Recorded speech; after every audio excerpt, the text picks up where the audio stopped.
आज आपण graphical representation of first order reaction बघणार आहे. ह्याच्यामध्ये आपण सगळ्या स्ट्रेट लाईन्सच बघणार आहे, पण त्याच्याबद्दल आपण थोडस ग्राफ म्हणजे इथं ग्राफ काढताना आपण कुठल्या कुठल्या गोष्टी लक्षात घ्यायच्या हे थोडंसं बघूया. ग्राफ्स आपल्याला फिजिक्सच्या प्रॅक्टिकल मध्ये जवळजवळ प्रत्येक प्रॅक्टिकलला असतात, मॅथ्स मध्ये पण असतात. आपण जेव्हा क्रिकेटची मॅच बघतो तेव्हा पण आपण ग्राफ बघतो. तर त्यावेळेला थोडंसं आता ह्या केमिस्ट्री मध्ये आपल्याला ग्राफ स्टडी करताना काय काय गोष्टी बारकाईने लक्षात ठेवायच्या ते आपण बघूया. ग्राफ मध्ये आपल्या इथं दोन ऍक्सिस असतात. एक असतो तो एक्स ऍक्सिस आणि दुसरा असतो तो वाय ऍक्सिस. हा असतो तो हॉरिझॉन्टल आणि हा असतो तो व्हर्टिकल. ह्याच्यावरती आपण जी टर्मची व्हेरिएबल आपण घेतलेली आहे त्याचे एक्स ऍक्सिस वरती तिथं आपण कोऑर्डिनेट लिहिलेले असतात आणि इथं आपण वाय चे लिहिलेले असतात. तर आता जे आपण ग्राफिकल रिप्रेझेंटेशन बघणार आहे फर्स्ट ऑर्डरचं, तर ते स्ट्रेट लाईनचं बघणार आहे. पण स्ट्रेट लाईन घेताना सुद्धा ह्या ग्राफ मध्ये आपण ती विविध प्रकारे प्रेझेंट करू शकतो. तर सुरुवातीला आपण जरा बघूया. आपण जेव्हा इन्स्टंटेनियस रेट शिकलो त्यावेळेला आपण स्ट्रेट लाईनचा ग्राफ बघितला नव्हता. तेव्हा आपण कसा बघितलेला, कर्वचा ग्राफ बघितलेला. तर त्यावेळेला तुमच्या इथं एक्स ऍक्सिस वर दोन्ही ठिकाणी होतं टाइम आणि तिथं होतं रिएक्टंट कॉन्सन्ट्रेशन आणि हे इथं होतं प्रोडक्ट कॉन्सन्ट्रेशन. त्यावेळेला जेव्हा आपण हा ग्राफ काढलेला रिएक्टंट कॉन्सन्ट्रेशनचं रिएक्टंटचं कॉन्सन्ट्रेशन हे हळूहळू डिक्रीज होत होतं. त्याच्यामुळे हा ग्राफ तुमचा असा होता. ह्या कर्व असा डिक्रीजिंग कर्व होता.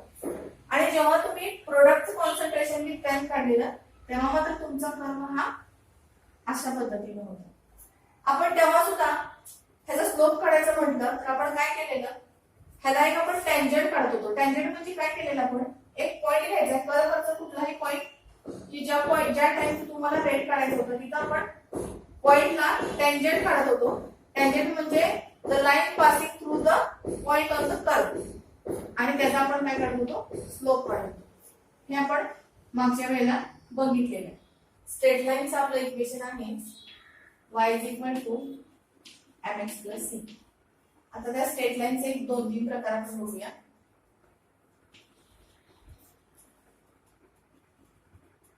हा एक्स ऍक्सिस आहे आणि हा वाय ऍक्सिस आहे आणि इथं ही जी स्ट्रेट लाईन आहे ही ओरिजिन मधून पास होते. ही ओरिजिन मधून पास होणारी स्ट्रेट लाईन आणि हा याचा स्लोप आहे. आता इथं बघा, वाय असेल ते तुमचं वाय ऍक्सिस वर येणार, तुमचा इथं स्लोप येणार आणि हा जो इंटरसेक्ट आहे, इंटरसेप्ट म्हणजे तुमच्या वाय ऍक्सिस वर ही स्ट्रेट लाईन कुठं टच झालेली आहे तिथनं पासून या एक्स ऍक्सिस पर्यंतचं अंतर म्हणजे इंटरसेप्ट असतं. पण इथं आहे का ते नाहीये. मग या ठिकाणी इक्वेशन काय होणार तुमचं, y = mx + 0. म्हणजे जेव्हा आपण straight line passing through origin काढत असतो तेव्हा त्याचा इंटरसेप्ट किती असतो, 0 असतो. म्हणजे सगळं आपण काय समजू शकतो, straight line with increasing nature passing through origin. म्हणजे जेव्हा तुमची स्ट्रेट लाईन या ओरिजिन मधून पास होते तेव्हा त्या c ची व्हॅल्यू म्हणजे इंटरसेप्टची व्हॅल्यू काय असते, 0 असते. तेव्हा तुमचं स्ट्रेट लाईनचं इक्वेशन काय होतं, y = mx असं होतं. आता इथं बघा दुसरा ग्राफ काढते की ज्याच्यामध्ये स्ट्रेट लाईन आहे, इन्क्रीजिंग स्ट्रेट लाईन आहे, इन्क्रीजिंग नेचरची स्ट्रेट लाईन आहे. हा वाय ऍक्सिस आहे, हा एक्स ऍक्सिस आहे आणि ही तुमची स्ट्रेट लाईन आहे. आपलं इक्वेशन काय आहे, y = mx + c. हे आपलं स्ट्रेट लाईनचं इक्वेशन आहे. y तुमचा वाय ऍक्सिस वर घेतला, s घेतला, हा जो स्लोप आहे तुमचा स्लोप = m घेतलं आणि इथं जे आहे हे अंतर या 0 पासूनचं तुमचं वाय ऍक्सिसला जिथं टच केलेली आहे, ज्या आपल्या ग्राफच्या इन्क्रीजिंग ग्राफनं जिथं टच केलेला आहे तो म्हणजे इंटरसेप्ट म्हणजे तुमचं काय असतो, c असतो. मग या वेळेला तुमचं इक्वेशन काय झालं, y = mx + c. m काय आहे, स्लोप आहे. आता आपण अजून एक ग्राफ बघूया. तो म्हणजे समजा असा आहे. डिक्रीजिंग नेचरचा ग्राफ आहे. म्हणजे हा आहे इन्क्रीजिंग नेचरचा आणि हा आहे डिक्रीजिंग नेचरचा. हा एक्स ऍक्सिस आहे, हा वाय ऍक्सिस आहे, ह्याचा तुमचा स्लोप आहे. हा स्लोप ऑलवेज काय असतो, निगेटिव्ह स्लोप येत असतो, कारण का हा डिक्रीजिंग ऑर्डरचा आहे. आता इथं बघा, हे जे अंतर आहे ह्याला आपण काय म्हणणार आहे, इंटरसेप्ट म्हणणार आहे. म्हणजेच काय म्हणणार आहे, सी म्हणणार आहे. आणि ह्याचं काय असणार आहे, हा स्लोप इज इक्वल टू काय असणार तुमचा, मायनस एम असणार आहे. म्हणजेच या वेळेला हे इक्वेशन कसं चेंज होणार आहे, y is equal to minus M X plus C. इथं तुमचं पासिंग थ्रू ओरिजिन मध्ये असल्या कारणानं तुमच्या सी ची व्हॅल्यू इथं 0 आली, म्हणजे इंटरसेप्ट तुमचं 0 आहे. त्याच्यामुळे ह्याचं इक्वेशन होतं y is equal to M x. इथं straight line with increasing nature आहेच, पण इंटरसेप्ट आहे, त्याला इंटरसेप्ट सी आहे. त्याचं इक्वेशन आलं y is equal to M X plus C. आणि इथं तिसरी लाईन आहे, तिसरी स्ट्रेट लाईन आपण बघितलेली आहे, तिचं डिक्रीजिंग नेचर आहे. Straight line with decreasing nature आणि इंटरसेप्ट आहे y, त्यावेळेस त्याचा स्लोप काय असणार आहे, निगेटिव्ह असणार आहे. त्यावेळेस आपलं इक्वेशन काय होणार आहे, y is equal to minus M X plus C. C चं व्हॅल्यू इथं आपण कॅल्क्युलेट करून इथं घेऊ शकतो. आणि हे जे आहे y चे सगळे कोऑर्डिनेट आपण y वर घ्यायचे आणि x चे x वर, आणि स्लोप मात्र इथे काय असणार आहे तुमचा, निगेटिव्ह असणार आहे. तर हे जे बेसिक आहे, ह्या बेसिकचा यूज करून आपल्याला आता फर्स्ट ऑर्डर साठी आपल्याला ग्राफ काढायचे आहे.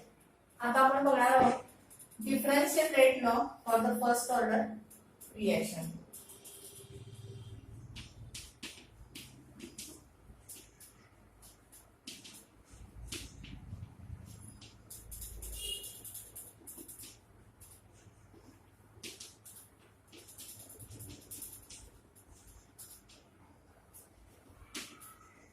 आणि इथं आपण ग्राफ बघणार आहोत. तर बघा, रेग्युलरची आपली नेहमीची रिएक्शन काय आहे, एक्यूज प्रोडक्ट. या ठिकाणी आता ह्याचा जर आपल्याला रेट घ्यायचा झाला तर आपण नेहमीप्रमाणे कसं लिहितो, rate is equal to minus. आपण मायनस का लिहिलेला आहे, हा कंझ्युम व्हायला लागलेला आहे. रिएक्टंट नेहमी कंझ्युम होतो म्हणून मायनस लिहितो, मायनस डीए बाय डीटी. किंवा आपण अजून काय लिहू शकतो, rate is directly proportional to molar concentration of a म्हणू शकतो. म्हणजेच रेट इज इक्वल टू काय म्हणू शकतो आपण, के इंटू मोलर कॉन्सन्ट्रेशन ऑफ ए. इथं फर्स्ट ऑर्डर म्हटलेलं आहे, पण फर्स्ट म्हणून इथं 1 किंवा 1 ह्याची ऑर्डर लिहिण्याची पद्धत नाहीये, त्याच्यामुळे मी काही इथं लिहिलेलं नाही.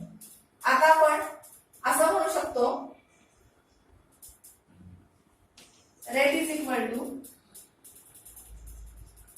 के into molar concentration of A plus 0. इथं काही दिलेलं नाहीये, पुढे आपण पुढे 0 ऍड करू शकतो. आता हा जो आहे, हे जे मोलर कॉन्सन्ट्रेशन आहे, हे जर समजा आपण एका पर्टिक्युलर टाइम टी साठी घेतलं, पर्टिक्युलर टाइम टी,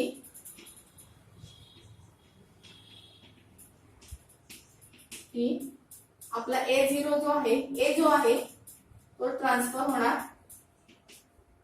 AT मध्ये. त्यावेळेला हे इक्वेशन बनणार, rate is equal to K into molar concentration of AT plus 0. हे जे इक्वेशन आहे ते मी पुन्हा लिहून घेते. आणि बघा, rate is equal to K into molar concentration of AT plus 0. आता आपलं स्ट्रेट लाईन जी फर्स्ट ऑर्डरची आहे, जी स्ट्रेट लाईनचं इक्वेशन आपलं काय आहे, y is equal to mx plus c. या ठिकाणी बघा, रेट जो आहे तो रेट आपण y ऍक्सिस वर घेऊ शकतो. AT जे आहे कॉन्सन्ट्रेशन ऍट टाइम t, हे कुठे घेऊ शकतो आपण, एक्स ऍक्सिस वर लिहू शकतो. सी हा काय आहे, इंटरसेप्ट आहे, आणि एम हे काय आहे, के, म्हणजे त्याचा स्लोप हा किती आहे, के आहे. जेव्हा तुमचं स्ट्रेट लाईनचं equation y equal to mx plus c आहे आणि तुमचा सी हा 0 आहे, त्यावेळेला मागं सांगितल्याप्रमाणे स्ट्रेट लाईन कशी येते, पासिंग थ्रू ओरिजिन येते आणि त्याचा इन्क्रीजिंग नेचर येते. मग जर समजा इथं मी हा ग्राफ काढला, y ऍक्सिस ला इथं रेट आहे, इथं मी रेटचे सगळे कोऑर्डिनेट दिले. एक्स ऍक्सिस वर इथं एटी कॉन्सन्ट्रेशन ऍट एमटी जर असेल आणि तुमचा इंटरसेप्ट जर 0 असेल तर त्यावेळेला तुमची ओरिजिन मधून पास होणारी स्ट्रेट लाईन ही अशी असणार आहे आणि त्याच्या वेळेला ह्याला स्लोप किती असणार आहे, हे असणार. म्हणजे जेव्हा तुम्ही डिफरन्शियल रेट लॉ साठी, फर्स्ट ऑर्डर रेट लॉ साठी जेव्हा तुम्ही स्ट्रेट लाईन काढता तेव्हा तुमची स्ट्रेट लाईन ही कशी असणार आहे, पासिंग थ्रू ओरिजिन. म्हणजेच त्यावेळेस इंटरसेप्ट किती असणार आहे, 0 असणार आहे आणि एटी हे तुमचं कुठं असणार आहे, एक्स ऍक्सिस वरती असणार आहे. हा एक्स ऍक्सिस आणि वाय ऍक्सिस हे मेन्शन करायचं आपण. आणि तुमचं रेट कुठं असणार आहे, रेट आपला वाय ऍक्सिस वर असणार आहे. त्याच वेळेला तुमचा स्लोप काय असणार आहे, के असणार आहे आणि स्लोप हा तुमचा कसा आहे, पॉझिटिव्ह स्लोप आहे आणि इंटरसेप्ट 0 असल्यामुळे तुमची स्ट्रेट लाईन कशी असणार आहे, पासिंग थ्रू ओरिजिन असणार आहे. आता आपण इंटिग्रेटेड रेट लॉ जो बघितलेला आहे फर्स्ट ऑर्डरचा, त्याच्यासाठीच आपण एक ग्राफ काढून बघणार आहोत. तर इंटिग्रेटेड रेट लॉचं इक्वेशन मी सुरुवातीला लिहिते, k is equal to 2.303 upon t log to the base 10 a0 upon at. आता या ठिकाणी मी काय करते, 2.303 आणि टी हे इकडे घेते. इक्वेशन therefore कसं होतं equation, kt upon 2.303 is equal to log to the base 10 a0 upon at. आता या ठिकाणी log to the base 10 a0 upon at ह्या दोघांचं डिव्हिजन आहे. तर इथं आपण एक सिंपल लॉ यूज करू शकतोय. log to the base 10 a upon b जर असेल तर आपण असं म्हणू शकतोय log to the base 10 a minus log to the base 10 b. हे फॉर्म्युला यूज केल्यानंतर इथं आपण असं लिहू शकतो kt upon 2.303 is equal to log to the base 10 a log to the base 10 a0 minus log to the base 10 at. आता ह्या इक्वेशनला मी थोडंसं रिअरेंज करते. हा जो minus log to the base 10 80 आहे तो मी इकडे घेते लेफ्ट हँड साइडला, म्हणजे तो प्लस होईल आणि केटी अपॉन 2.303 आहे इकडे घेते म्हणजे ते मायनस होईल. बघा चेंज करते, log to the base 10 80 is equal to हे इकडे घेतल्यानंतर ह्याला पण आम्ही थोडंसं स्पेस देऊन लिहिते मायनस के अपॉन 2.303 आणि पुढे ह्याच्यात टी देते प्लस ही टर्म येणार log to the base 10 a0. आता जर आपण y is equal to mx plus c म्हणायचं म्हटलं तर इथं हा y येईल, ही व्हॅल्यू तुमची m ची येते आणि ही व्हॅल्यू तुमची c ची येते आणि ही व्हॅल्यू तुमची x ची येते. हे तर मी आता परत एकदा हे इक्वेशन लिहिते log to the base 10 at is equal to minus k 2.303 आणि ती बाजूला लिहिते plus log to the base 10 a0. हे इक्वेशन आपल्याला मिळते रिअरेंज केल्यानंतर या इक्वेशनला. आता बघा आपलं इक्वेशन स्ट्रेट लाईनचं काय आहे, y is equal to mx plus c. तर तुम्हाला ग्राफ काढायचा म्हटला तर हा तुमचा ग्राफ एक्स आणि वाय ऍक्सिस तुम्ही काढले, एक्स आणि वाय. वाय ऍक्सिस वर तुमचा येणार आहे log to the base 10 80 बरोबर तुमचं y एक्सिस वरती काय येणार आहे log to the base 10 80 येणार आहे. नंतर तुमचा x एक्सिस वरती येणार आहे t म्हणजे तुमचा टाइम येणार आहे.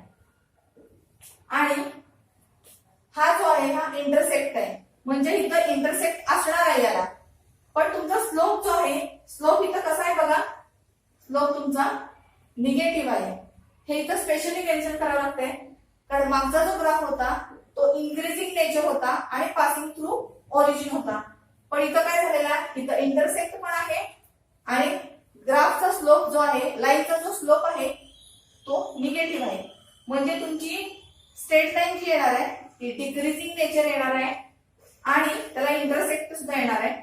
म्हणजे ही लाईन तुमची येते अशी आणि त्यावेळेला तुमचा जो स्लोप येणार आहे स्लोप म्हणजेच m म्हणजेच तो येणार तुमचा निगेटिव्ह मायनस k अपॉन 2.303 आणि हा जो इंटरसेप्ट आहे इथपासून या इथपर्यंत ह्या पॉइंट पासून इथपर्यंत हा येणार आहे log to the base 10 a0. अशा पद्धतीनं जेव्हा इंटिग्रेटेड रेट लॉ आपण थोडंसं रिअरेंज करतो आणि तेव्हा जेव्हा त्याला असा ग्राफ काढतो त्यावेळेला ही y ची व्हॅल्यू आहे, ही आली तुमची y एक्सिस वर, टी आहे तुमचा x म्हणजे तो आला टाइम तुमचा x एक्सिस वर, हा ही व्हॅल्यू आहे m ची व्हॅल्यू आहे म्हणजेच मायनस k अपॉन 2.303 हा झाला ह्याचा स्लोप आणि मायनस आहे म्हणूनच त्याचं नेचर कसं आले डिक्रीजिंग नेचर आणि हा आणि हा त्याचा इंटरसेप्ट आहे हा तुमचा y एक्सिस वर आलेला आहे आणि हा आपण आता इथं लिहिलेला आहे. ह्याच्या पुढे आपण अजून एक ग्राफ बघणार आहोत. 3 नंबरचा जो ग्राफ बघणार आहे तो आपण असा बघणार आहे log to the base 10 a0 upon 80 versus time. आता त्यासाठी आपण पहिल्यांदा पुन्हा इथे इंटिग्रेटेड रेट लॉचं इक्वेशन लिहूया. k is equal to 2.303 upon t log to the base 10 a0 upon 80. t आणि 2.303 आपण इकडे घेऊया is equal to साइनच्या लेफ्ट हँड साइडला घेऊया. kt upon 2.303 is equal to log to the base 10 a0 upon 80.